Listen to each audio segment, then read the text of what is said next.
Mother Nature, Mother Nature, she's gonna get you. Yeah, she's gonna get you. Mother Nature, she's grown to hate you, and she's gonna get you. Gonna get you, you betcha.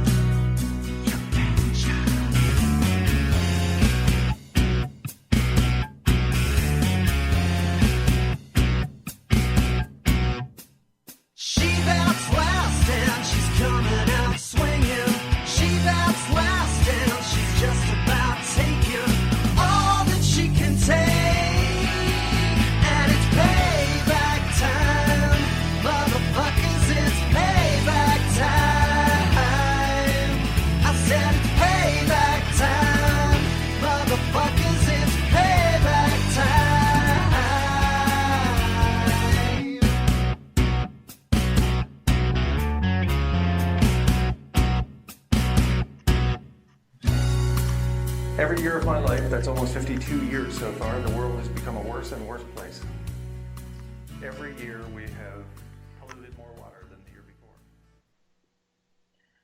Today's guest on Nature Bats Last is Dr. Andrew Glikson. Dr. Glikson is an earth and paleoclimate scientist, visiting fellow at the School of Archaeology and Anthropology at the Australian National University, and author of a recent book titled The Plutocene, Blueprints for a Post-Anthropocene Greenhouse Earth. Today's show is a call-in show. US listeners can call 8888-74888.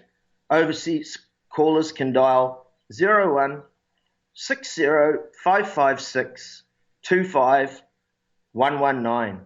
Andrew, welcome to Nature Bats Last. Yes, thank you very much.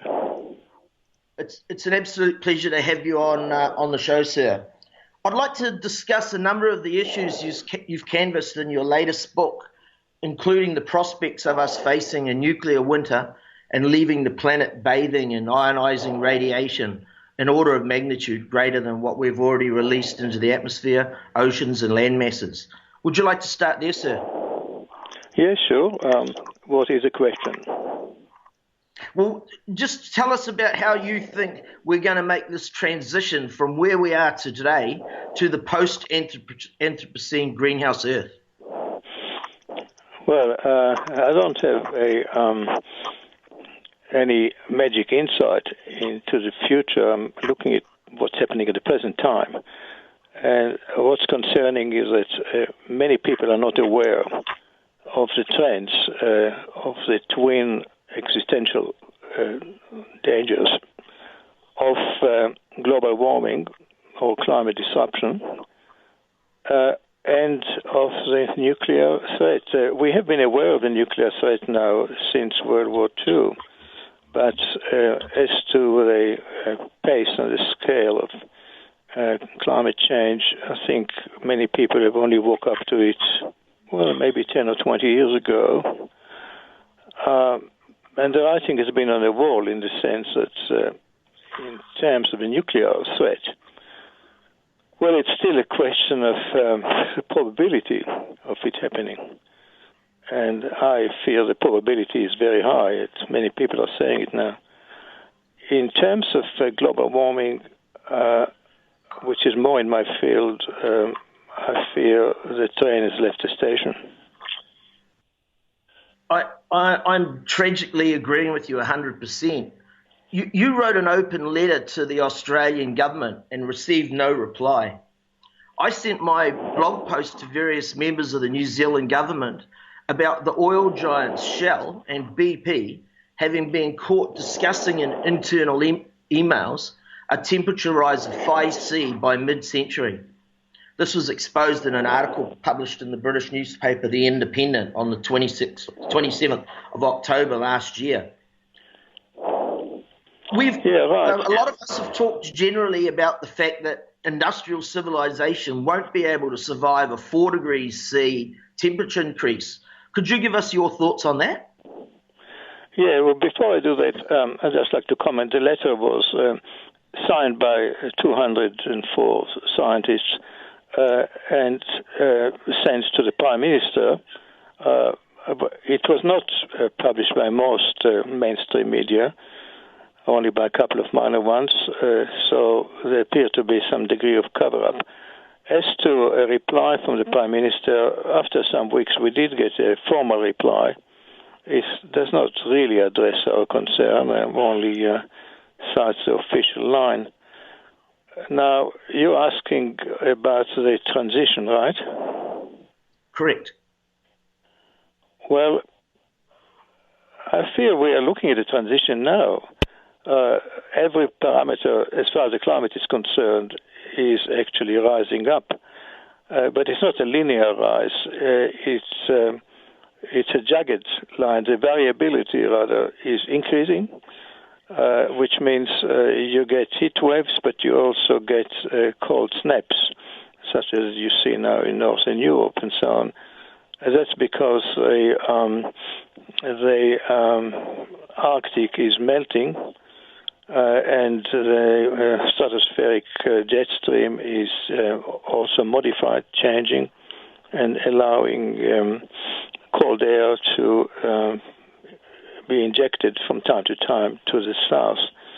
And in reverse, you get the extreme warming of regions such as the Gulf of Mexico, and you get the Gulf Stream and North Atlantic thermohaline current going north, but that's now starting to get aborted by the flow of cold water, excuse me, from the melting of the Greenland ice sheet. Yes, you mentioned that in the book about the AMOC, or the Atlantic Meridional overturning circulation slowing down, and the fact that it has done so in the past. How abruptly could that flow stop? Well, when we look at what happened in the past, we look at what's called the Younger Dryas period between 12,900 and 11,700 or thereabouts. It lasted for about 1,000 years plus. When you look at that, measurements of Greenland ice drill cores shows that the onset and also the termination were very abrupt. Changes can be extremely abrupt due to reinforcing or re-amplifying of the effects, such as once water freeze, then they continue to freeze. Once they melt, they continue to melt. It's a pace of which can take, well, perhaps only a few years. One of the things that I've noticed as we go down this journey together, studying the unraveling of the biosphere, is that climate scientists always refer back to previous extinction events and previous events. And I wonder, is that sometimes underestimating the speed of this unraveling due to the fact that we've released billions of years of stored carbon in only a couple of hundred years? Is it possible that we could be in the middle of an event that's faster than any previous one? That's right. It's the rate and the scale combined which are the great worry. The organism species can adapt to relatively slow changes, and they have in the past, most of the time, with exceptions of the periods which are known as the great mass extinctions. But when the parameters, when the climate, temperatures, and so on change rapidly, and they are changing very rapidly now, then species don't have the time to adapt and get extinct. Obviously, some of them get extinct, other ones survive. But this is very much the nature of the previous mass extinctions, which were caused by large-scale volcanic activity and by impact by asteroids and comets. The rate, the scale, and the rate which we're looking at now is virtually unprecedented, at least since 55 million years ago. And in a way, it's even faster than that. It's 55 million years ago, which is called the Paleocene-Eocene thermal maximum. global temperature rose by approximately 5 degrees, perhaps a bit more, but it still took perhaps 2,000 or 3,000 years for them to rise at that stage. This caused a mass extinction, and some species disappeared, mostly plankton, and other ones appeared. Well, what we're looking now, because we are in the eye of the storm, in some places things are happening extremely fast, like the extreme weather events, the hurricanes in the Caribbean and in Southwest Pacific. But in other areas, life continues more or less as usual. So it's confusing, and some people realize people get hit. Like, well, the fires, for example, in California, in Southern Europe, and other people in other centers wonder what it's all about. All they know, they just see it on television and switch the channel off. You've been discussing in different interviews and papers that I've read from you recently about scientific reticence, where scientists aren't prepared to speak up about the severity of the crisis. Dr. James E. Henson is saying the same thing. Is it cognitive dissonance or is it malpractice? Yeah, that's very true. James Hansen has raised the issues. I'm fully aware of it. People want to live today and the next day. The issue is so big, it's overwhelming, and also there are real-life consequences. Whether it's scientists, environmentalists, if you're in some position, say in government and so on, and you become a whistleblower or unspoken, sometimes you will realize the consequences in terms of whether it's promotion or whether even the security of your position.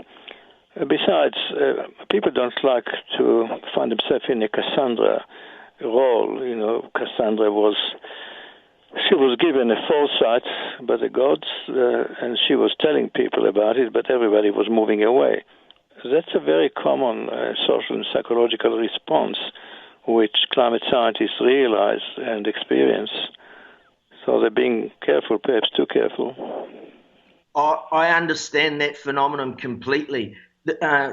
Talking about the things that we discuss and the collapse of everything we know and love and hold dear is a very alienating experience.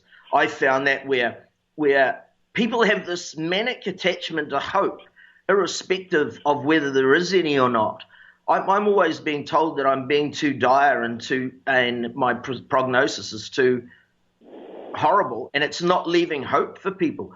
But I think if you go to a doctor and you get a diagnosis of late-stage pancreatic cancer, he doesn't have any help to give you. All you can do in that situation is live the best and the most fulfilling life you can do at that moment. And that's sort of my mantra. I just think that I don't do this and I don't talk about how dire this is because I like it. I do it because I operate on the basis that if I was walking past your home and I saw it was on fire, I have a moral obligation to give you the bad news, whether you want to hear it or not. Well, that's right, yes. There are people who have what I would call an optimistic gene, and also they realize that if they become doom and gloom conveyors, then this doesn't lead them anywhere. People will move away. I can think of quite a number of people who have optimistic genes. One of them will be Al Gore. His message is always positive, or tends to err on the positive. The other one is Tim Flannery, and the other ones, at least in the public expressions, they emphasize the hope and what can be done. And they probably have to, from point of view of the effect of the message which they're trying to convey. Scientists, well, there is a lot of psychology associated with this situation, but essentially scientists tend to just present the evidence as they see it. And because the evidence is so serious, so dire, climate scientists find themselves in a difficult situation. Many of them just, they write their papers, they give their lectures, but they try and avoid too many public expressions on the side of on the side of despair. So once you inject your feelings, your sentiment, your emotions into presentation of the evidence, you're bound to either become what's called an alarmist, even though I don't accept this term, because if you present evidence the best you can, then it's your duty to do so. Or some err on the side of hope. It's a very fine balancing act, and I certainly find myself in that situation. Yeah, I totally get that. I'm in that position. I don't have the credentials that you have, but I study and research full time on abrupt climate change, and I listen to the scientists, the broad spectrum, and I try and join the dots between what they're saying and where we're going. There is a contentious scientific theory that the planet may have warmed one time before 5 degrees C over a 13-year period. What's your take on the possibility of that happening? Well, it has, but in most cases it has taken, maybe 2, 3, sometimes 4,000 years. And we're talking here about the relatively more recent paleoclimate events. You're talking here about the glacial, interglacial cycles, the ice ages and the interglacials. They change between them, like they rise from deep glacial to interglacial, which was approximately 4 or 5 degrees. That happened over several thousand years, 3 or 4, and species could adapt. Still, these were huge upheaval in terms of, certainly in terms of human history. But now we're looking at forecasted similar changes within a century or two. It almost belongs to the unthinkable. And scientists and everybody, even though they look at the IPCC forecasts, which are at, maybe 4 degrees a century, the full meaning of such extreme rapid rise is very hard to comprehend. Yeah, it's mind-blowing, and I can understand why people turn away and look in the other direction. I've just read the latest book, The Plutocene Blueprints for a Post-Anthropocene Greenhouse Earth, and in a lot of places in the book there is poetry that is relevant to each chapter. Is that your way of trying to humanize such a horrendous story and get people to relate to it via the arts? Yes, exactly. That's where I express the way I feel about the issue through these poems. I didn't want to have a completely dry scientific evidence-based book, but it is. The chapters are this way, but before or ahead of the chapters, sometimes inserts of some of the poems which I've written which express the way I feel about it. So, like you say, it's to humanize the book. Oh, I found it very, very humanizing and very gratifying to be able to make those connections between those two different, a science and an art. It was really really refreshing, I found. Well, yes, indeed. The way which scientists feel, the way which I feel, it's all inside. I mean, we really don't want to say too much about it because, if I, for example, wanted to really express the way I feel about what's happening and the apathy and the untruth and the cover-up and denial, which you see especially among the political classes, I would have to go and stand in front of Parliament and just scream and scream and scream and scream. But obviously, I can't do it, I won't do it, and it will not have any positive effect. So instead of this, I talk to these people and I try and present and explain the evidence. And many of them understand it, but I think they're all tied with umbilical strings to their party policies. They're not free to, or they don't feel they're free to stand up and say exactly what they think in Parliament and to the people, because they will lose their positions and so on. And that's where the crux of the problem is, that even the people who understand, many of them don't have the courage to express what they really think about the issue. And also there's the factor that there's an old adage about it being hard to get someone to understand something that calls into question their ability to earn money. So I think, there's this problem where everyone in the science field who is looking for grant money for projects, they're in the same position where they have to be careful what they pitch for and what they say, because there's no money in extinction. Well, that's right. But then it seems to be money is the underlying motivation for so much of what's happening. It's time to stand up, but I can't believe it, how rare it is that people in position of power, even those who understand what's happening, do not take a stand, and even at the risk of perhaps losing some position or other, do not take a stand and just say exactly what they think. Yeah, I'm very disappointed with a lot of people when it comes to such things. One example of that was I've been a huge supporter of Dr. Michael E. Mann, since 1989 when he spoke to Congress effectively. And him and his colleagues came up with the hockey stick theory about how everything will ramp up once we cross tipping points. And now all of our graphs look like that. We seem to have crossed a multitude of tipping points, and now no one speaks about tipping points anymore. No one speaks about the hockey stick graph. Well, actually, the tipping point is real in terms of the measurements of paleoclimate, recent climate, and what's happening at the present time. The tipping point is difficult to define in day-to-day life because it depends where you are. If you are in the eye of the storm, you will not know what's happening around. But if you are in the storm, well, people will not hear you any longer.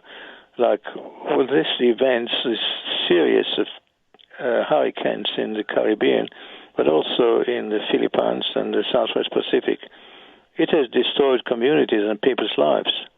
And yet, well, people in other parts of the world watch it on television and switch off.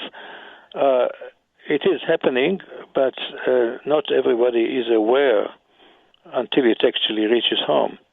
And it does. I mean, you get the fires, including here in Australia, you had huge fires here. But it always seems, or rather that's what the media tells you and the politicians, they say 1 in 100 years.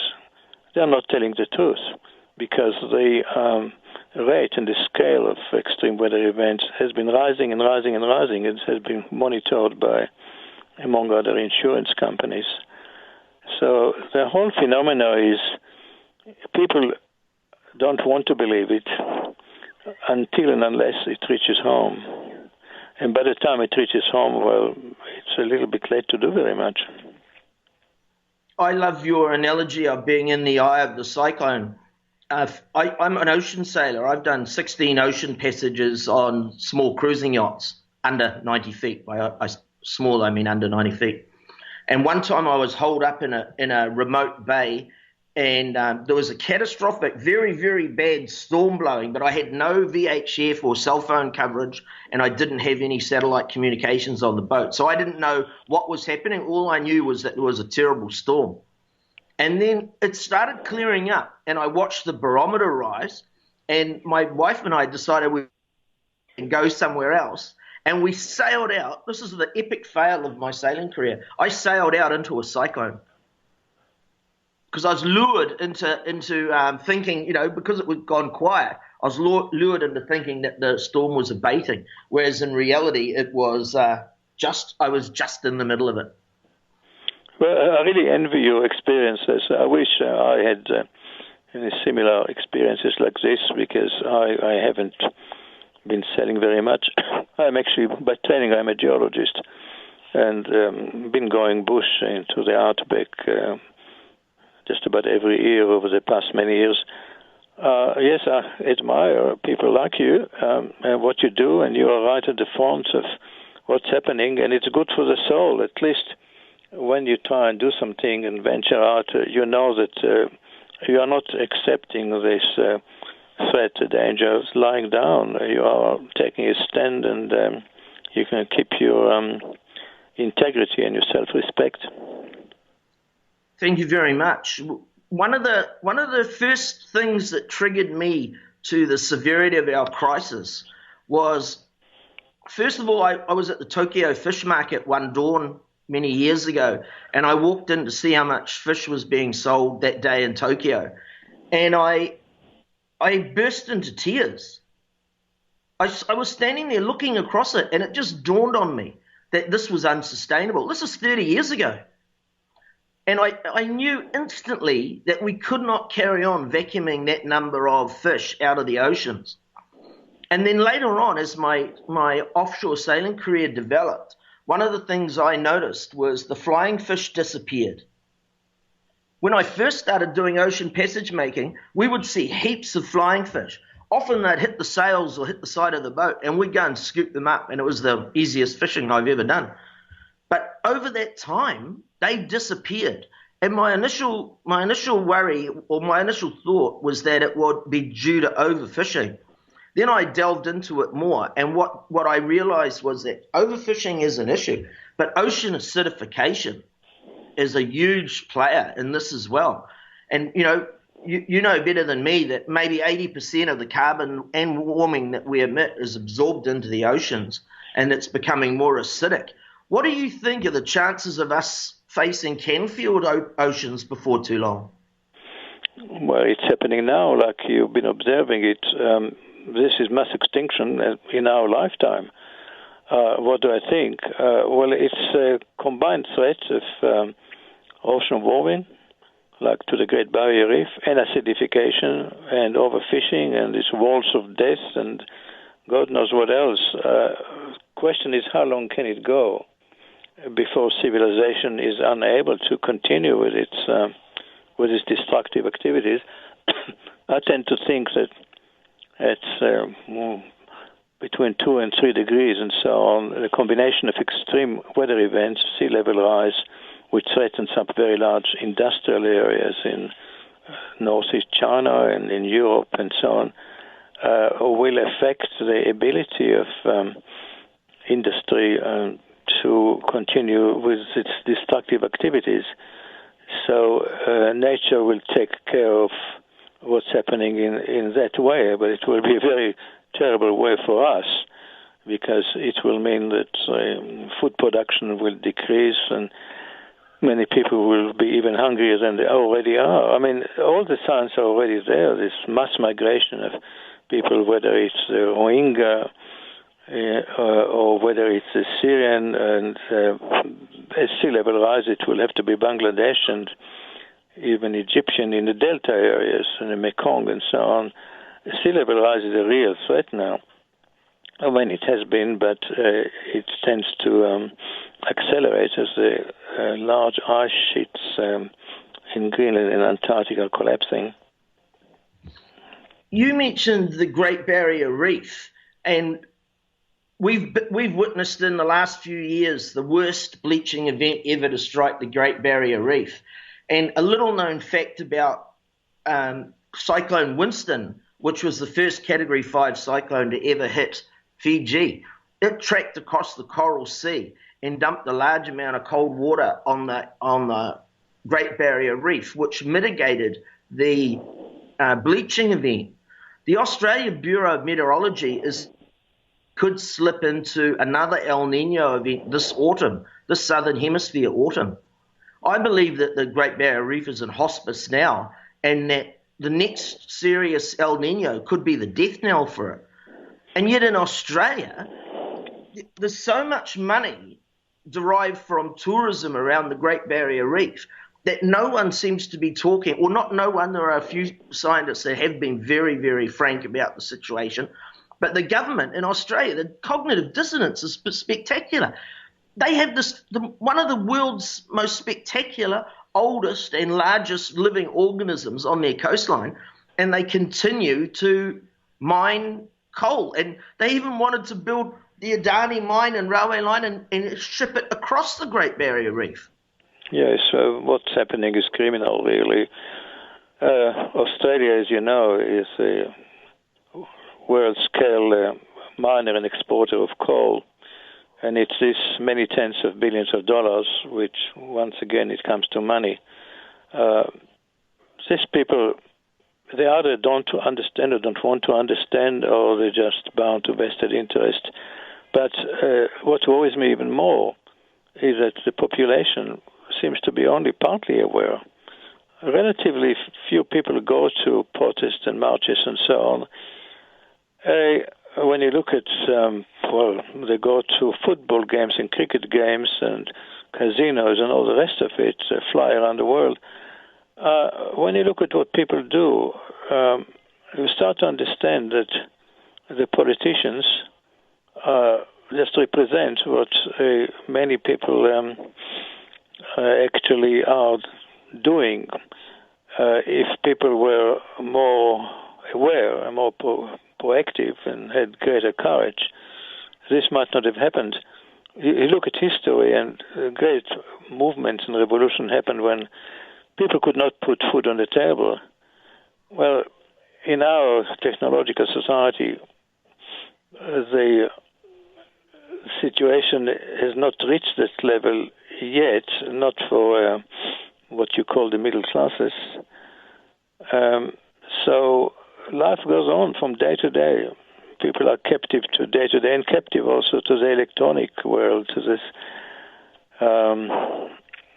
They are trapped in the electronic medium to the extent that reality, or the concept of what reality is, has changed, including for many young people. I totally agree with that. What I see is that there's been this change on the planet where all of these electronic devices have arrived in the last 20 years, and the new generation are completely addicted to them. And even old people like me, I have to admit, I spend a hell of a lot of time online because that's where I do my research. When I was a young fella, I would go to the library. Now my library is on a keyboard, and I search it there. So I do, but I also think that that's a failure of the Fifth Estate. When we were younger, there was a lot more independent media, and now the bulk of the world's media are owned by a few corporations, and they're the very same corporations that are grinding the living planet into dust. It's hardly likely that they're going to tell us. Yes, well, the media is responsible to a huge extent responsible for what's happening. I mean, not even talking about the right-wing media, even the so-called moderate central media. And they report the events, but at least in Australia, they have not, to a large extent, made the connection between extreme weather events and between global warming. They still talk about once in 100 or 50 years. It's all happening like almost haphazard, and they don't combine the dots. And so people think, well, it's just bad luck, but in fact, it's a trend, and it's a global trend. The media has been guilty of not emphasizing it, or not emphasizing it enough anyway. Oh, that is what I see my role going forward is to join the dots between all these things and not look at anything in isolation, because nothing happens in isolation. Everything is linked. Could we have a discussion about an issue that is really close to my heart and annoys me? And that is, I'd like to know, what is your position on the shifting baseline, which we calculate global temperature? I believe because we ignore the anthropogenic warming prior to the 1980s, and overall climate sensitivity has been underestimated, we are misrepresenting how far down the road we already are. I think you're right, yes. We're underestimating it and just continue to live from day to day and hope for the best. But when you look at the trends, I mean, there's so many untruths around on websites and in the media that it's unbelievable. And people don't want to believe what is too hard, what is the unthinkable. And again, you can be in the center of the storm, and you still hope that it will not touch you. But it will. All of the things are true, and all of the things have been written about. There's some vast literature about what's happening now, but it's not the literature which most people read or want to read. Yeah, it's not what anyone wants to hear. They want to carry on just like the capitalist system wants to carry on with business as usual. Business as usual. I think it's a situation of the can being kicked down the road, and it's been kicked down the road since 1847, when George Perkins Marsh gave the first lecture that I'm aware of that about how burning carbon would warm the atmosphere. We've been talking about it now for a very long time, and any serious action has always been postponed for some time off in the future. We see when all the politicians came back from COP 21 in Paris, and we're all lauding the merits of the agreement just because they got an agreement. But the reality is that the agreement was to do nothing mandatory and effectively kick the can down the road. And, that's why we're in the trouble we're in at the moment. Well, it's a fig leaf, this agreement. It's certainly pacified many people. But there is an even bigger question now. If they decided, if the powers to be globally decided to do something about it, what can they do now? Yes, of course, you have to limit and even abruptly reduce emissions. There's no doubt about that. But the amount of carbon dioxide in the atmosphere is already so high that it's self-amplifying. Like when the oceans warm, they can absorb less carbon dioxide. When the land desiccates and dries, then there are lesser green plants which can absorb the CO2. Methane is released from permafrost at an enormous rate. What can they do? Well, CO2 drawdown is the answer in principle, and it's known on a small scale can be done. But to do it on the required scale, it's to downdraw billions of tons of CO2 every year. Well, this requires budget on the scale of what's invested in the military.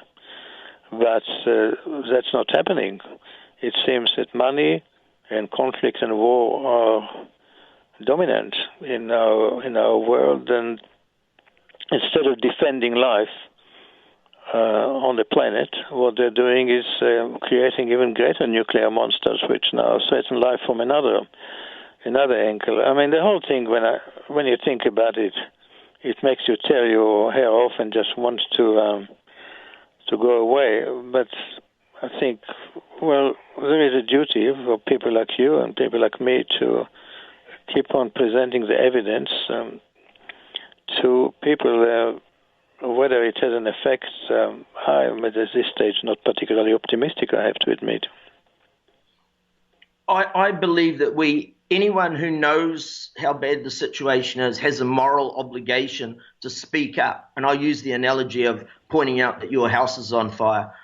I think this is a really important thing for young people, because all my life I've been an activist and I've been trying to solve a whole lot of these issues. I've been an anti-nuclear activist since I was 19. We played a tiny little part in getting New Zealand made nuclear free, and that was an achievement. That was a victory.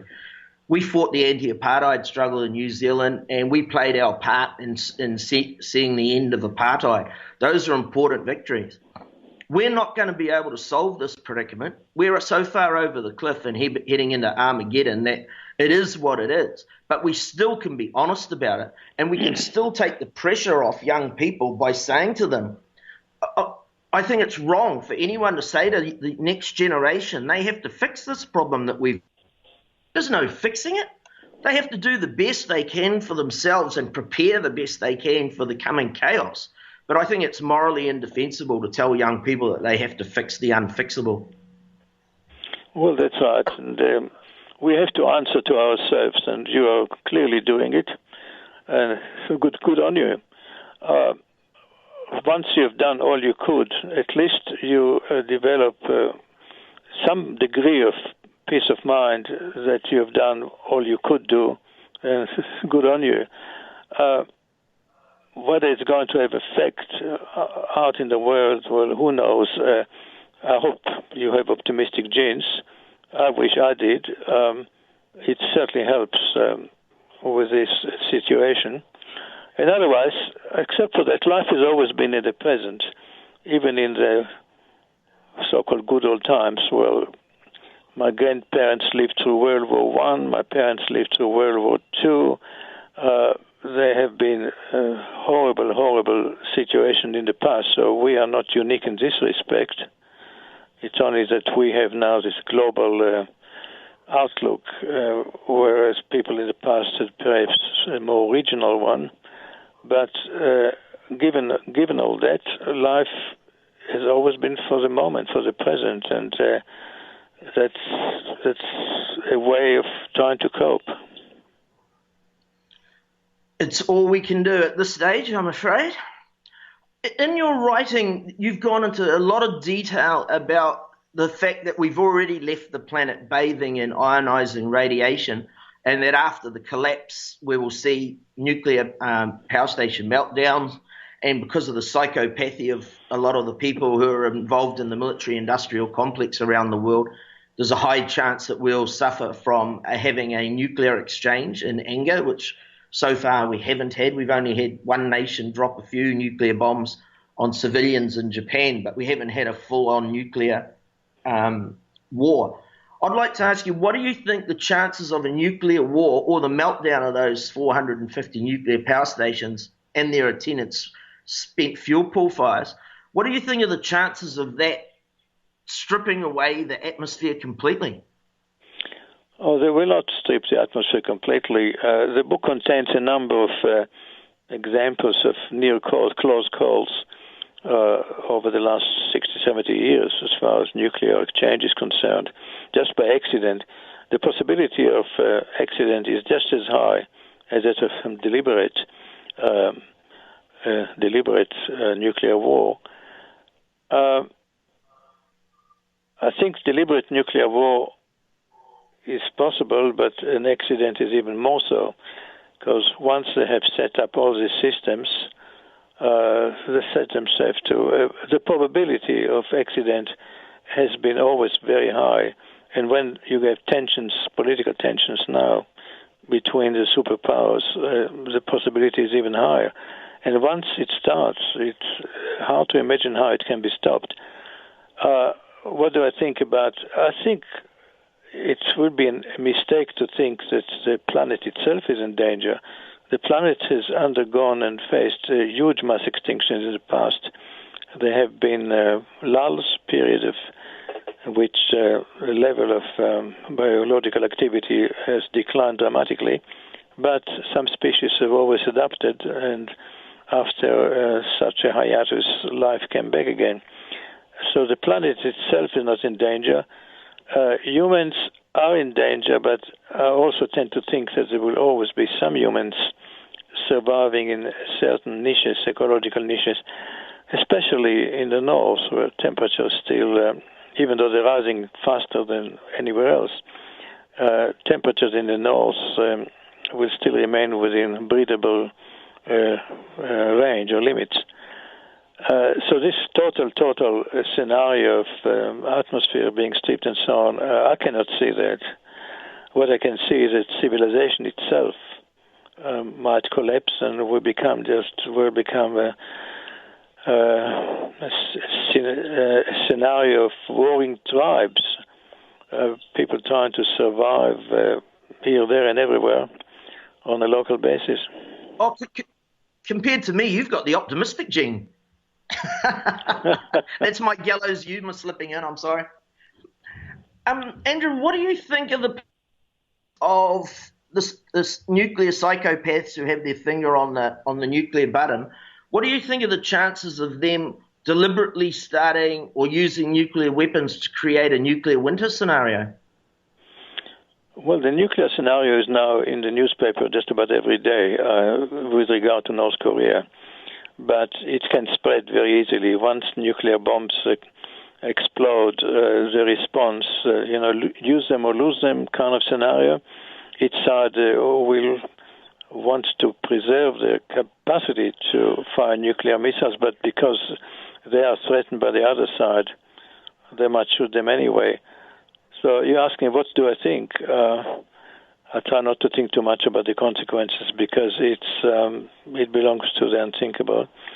I realize that it can happen. It can happen every day. It can happen now. I mean, you probably know about that film On the Beach. Oh, absolutely, yeah. Yeah. I had a fantastic American journalist staying at my house recently. His name is Daj Jamil. He writes at truthout.org. And every morning, it was actually last year he stayed with me. And he every morning when he got up, he'd open his computer, turn it on, and then he'd turn to me and say, "Hey, great news, Kev, nuclear war hasn't broken out while we've been asleep." That's how tenuous the situation is when you have these alpha males with the nuclear button in their hand. Well, they want to win the war the way which Reagan has. They have put so much pressure on the Soviets at that stage in the 1980s, 90s, that the Soviet economy collapsed. And in fact, it's ceased being socialist or anything. It's become as capitalist, you can say, as any other system. And it's now clear that the conflict was not an ideological one. It doesn't matter what the political system. It can be capitalist, socialist, fascist, communist. Big powers or even medium powers tend to compete rather than cooperate. And there are cycles. Now we are, 70 years since World War II. And people have forgotten, or the young generation have forgotten what war is like. So once again, you get all these people who are calling for rapid solutions to situations instead of trying to learn from history. But as we know, those who don't learn from history are bound to repeat it. I would love to be a fly on the wall and hear a conversation between Vladimir Putin and Sergei Lavrov, his foreign minister. These two people are, no matter what anyone thinks about them, they're very well-read historians. And I can't imagine what they think, what it is like for them to sit down across the table from someone like Donald Trump, a failed businessman, because he's done very poorly with the millions he was given, and the man is a Philistine. I use that word advisedly. And these guys, Putin and Lavrov, have to sit across the table and discuss pressing global issues with him. It must be dystopian for them. Well, it's interesting that both Russia and Germany also, they suffered such enormous losses, tens of millions of people during World War II, that the collective memory in these countries is still very strong.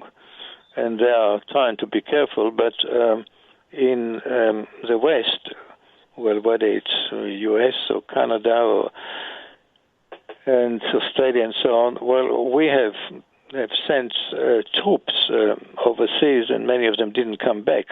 But they were not raised down to the ground the way which large parts of Europe have.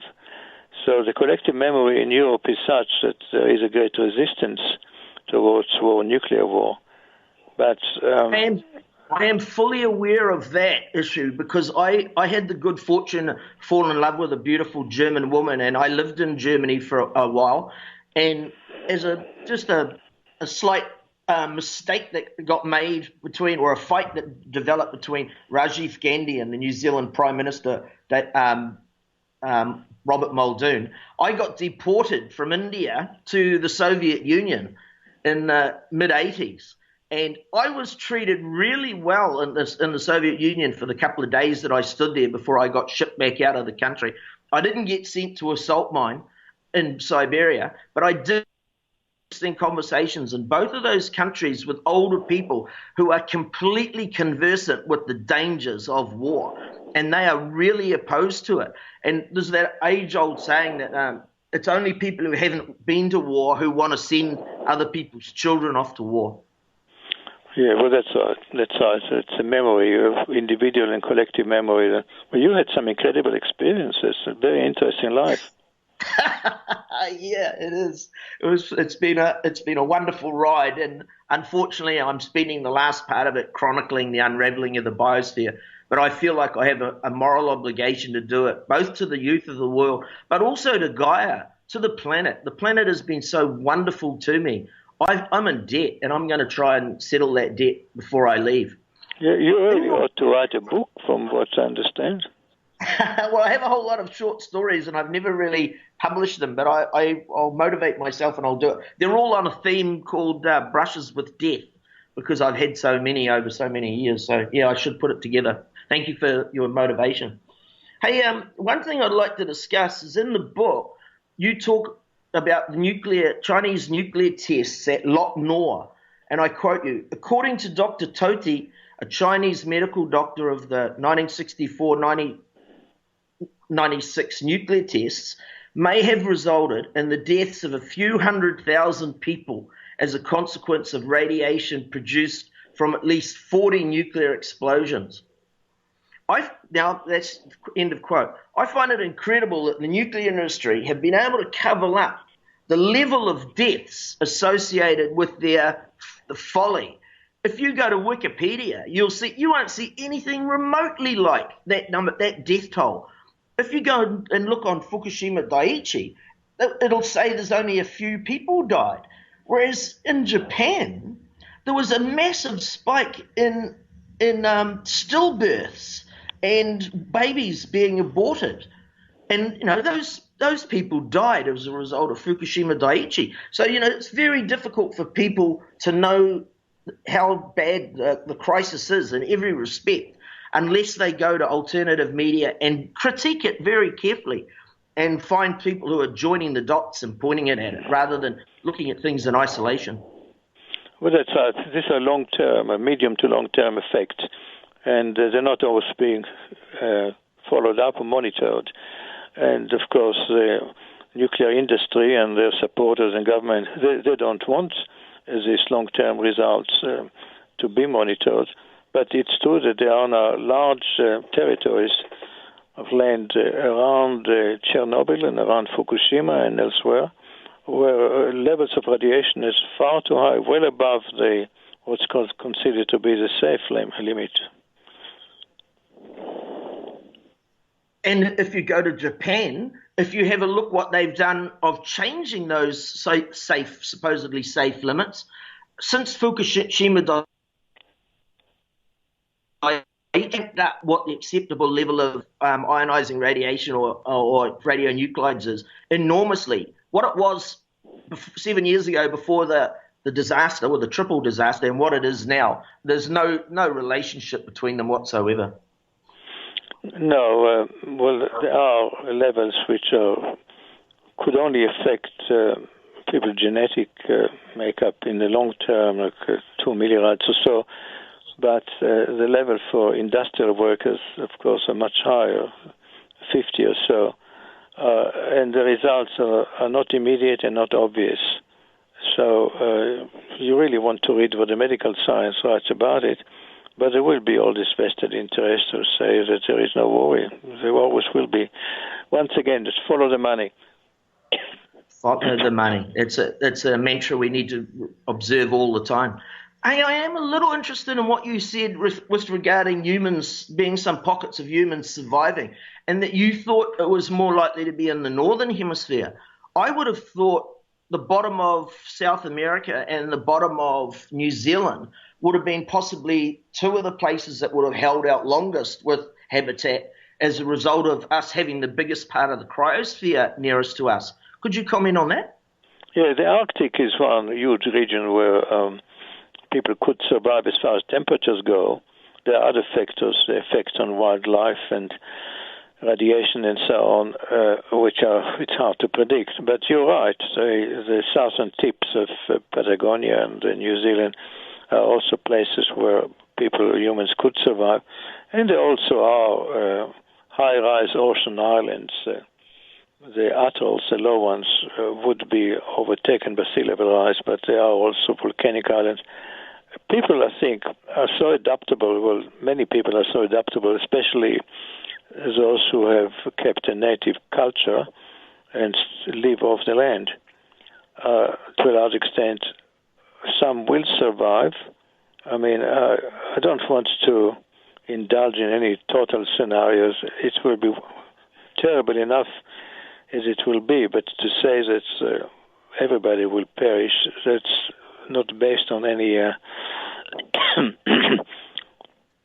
it's not based on real estimates. When you look at the history of prehistoric humans, they have withstood the most severe climate catastrophes, especially during the ice ages, that you will have to respect the ability, the talent of human or some human to survive. But what will happen after they survive? Will they once again be able to multiply and extend to other parts of the earth? Well, this goes much further than you can really predict. I think what that dichotomy discussing, whether it's total extinction or just a massive fall off in the numbers, will depend very much on the unknowns in the climate system that we don't know. We know a lot of things. We know the situation is dire, but there are a lot of unknowns as well. Hey, Andrew, we're winding up now. We're coming to the end of our interview. I'd like to thank you very, very much for giving us your time. I really would like to recommend to everyone that they read or get a copy of your book, The Plutocene, Blueprints of a Post-Anthropocene Greenhouse Earth. And in summation, I'd also like to thank Efrazen for his theme music for the show, and thank you all for spending this time with us. Go well, Andrew. Thank you.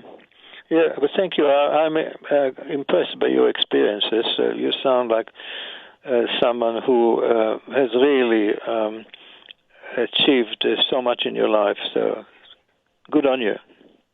Sir, thank you very much. I'll post this interview when it's uploaded by prn.fm. I'll post it on my blog site, and I'll include all the relevant links to information that we've discussed and the extra ones that you sent me. Thank you very much for that.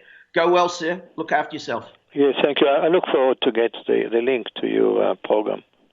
Awesome. Thank you very much. Okay, thank you then. All the best. Bye. Over to you, studio. Thank you.